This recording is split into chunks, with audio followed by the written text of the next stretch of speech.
The first boundary I ever set wasn't dramatic. There was no speech, no ultimatum, no moment where I suddenly felt strong. It came quietly, almost unnoticed. For most of my life, I believed boundaries were for people who didn't care as much, people who weren't as kind, as accommodating, as willing to hold everything together. I had learned that love meant being available, that being good meant being reachable at all times, that saying yes was safer than risking disappointment. So, the idea of a boundary felt foreign, almost cruel. What if they thought I changed? What if they took it personally? What if I lost connection by protecting myself? But something inside me had shifted. Not confidence, clarity. My body had grown tired of explaining itself through exhaustion. My heart had grown weary of shrinking to stay welcome. The first boundary wasn't a loud no.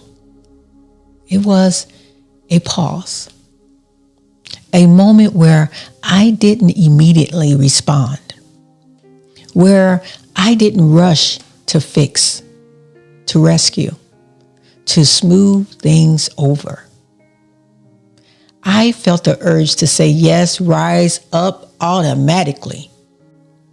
And for the first time, I questioned it.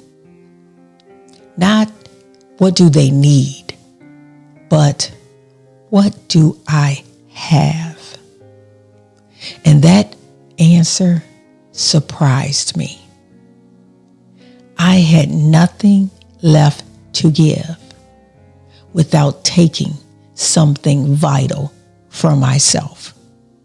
So I chose honesty over habit. My voice was soft, unsteady, still kind, but the words were different. I can't. My chest tightened as I said it. My mind braced for impact.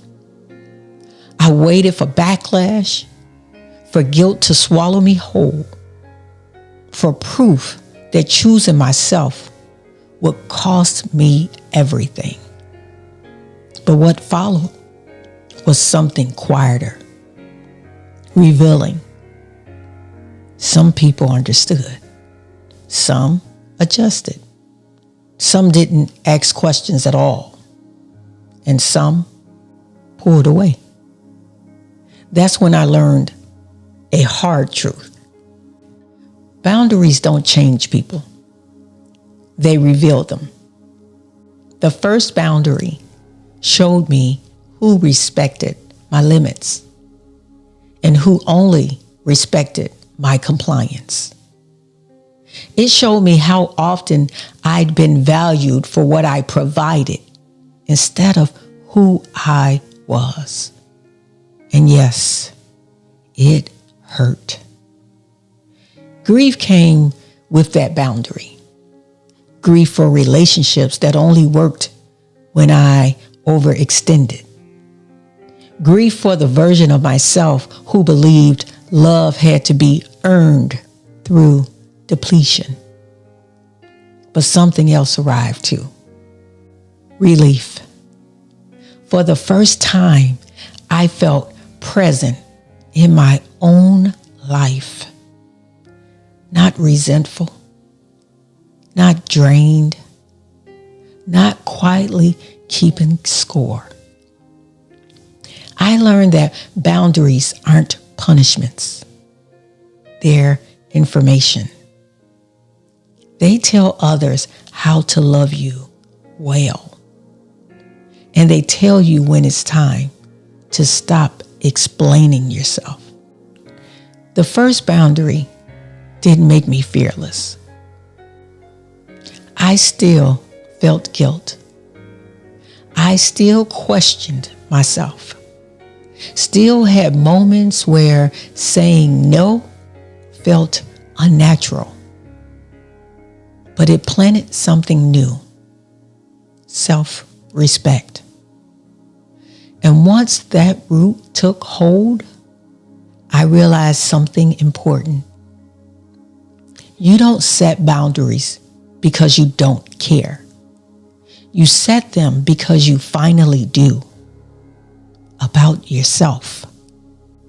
And if you're standing at the edge of your first boundary, hands shaking, heart racing, wondering if you're allowed, know this: you don't have to be loud.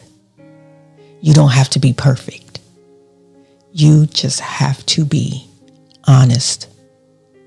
That's how it begins. This is the story of The First Boundary I Ever Set. Please comment below to share your story and let your voice be heard. We'd love to hear it. And if this message has touched you, please like, share, and subscribe. Thank you.